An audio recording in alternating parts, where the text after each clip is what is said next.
ভাই আপনার একটা ছবি পাঠাচ্ছি, দেখেন এই মাছটা দেখেন, জ্যান্ত মাছ কিন্তু পেটটা কিরাম খোলা, তাই দেখেন এই সমস্যাটা কি একটু বলবেন।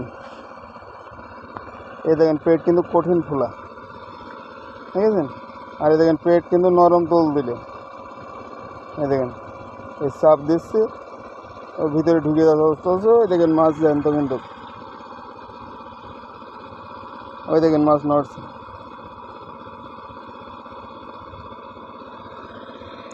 আর মাছের মোট সাইজটা দেখেন।